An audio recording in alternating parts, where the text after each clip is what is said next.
Get you breaking news, and this is in regard to, the pothole death that has taken place in the state of Karnataka in Bengaluru. The 22-year-old second-year student of a college who has died because of the pothole. It is the Deputy Chief Minister Shivakumar who has gone ahead and said that it had nothing to do with the pothole. In fact, pointing fingers at the BJP over the death of this young girl, a young girl who lost her life because of the pothole situation. She was crushed to death by the lorry that was right behind her. She was trying to avert that pothole on the road, and which is why she swerved and eventually lost her life. She was crushed by that lorry, by that truck that was right behind her.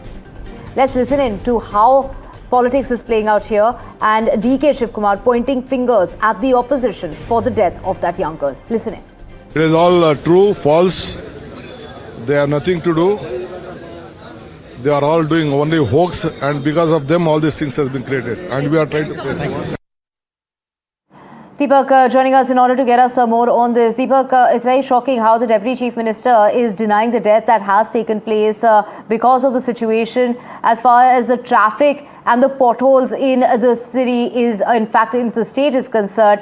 You did speak to him earlier. He had given that deadline of November before he fixes this issue completely. Take us through, how can he deny and wash his hands off and instead just point fingers at the opposition here?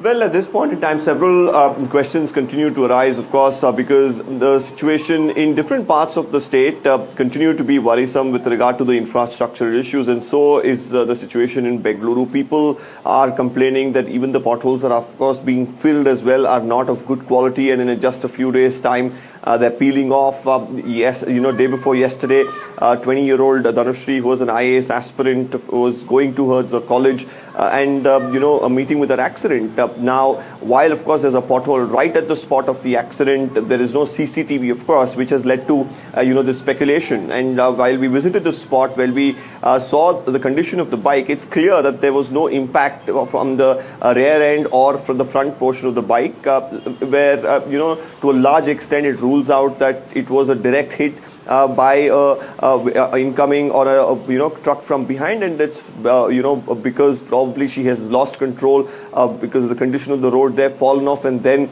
the tipper coming through. But because of that speculation, it is giving that room for politicians, of course, to talk about how it could not have been a pothole death. But nonetheless, at this point in time, the onus is definitely on the officials to fill up potholes as soon as possible, and more importantly, to go ahead and ensure that such incidents do not occur in the future. Very, very shocking, and of course politics playing out at the situation. It is a situation that is for all to see as far as the pothole mess is concerned. The CEO of a company that wanted to move out of that particular area of Bengaluru because of the potholes, the dust, and also the traffic that takes 1.5 hours one side, as far as the commute is concerned. And also, thank you so much, Deepak, for those details.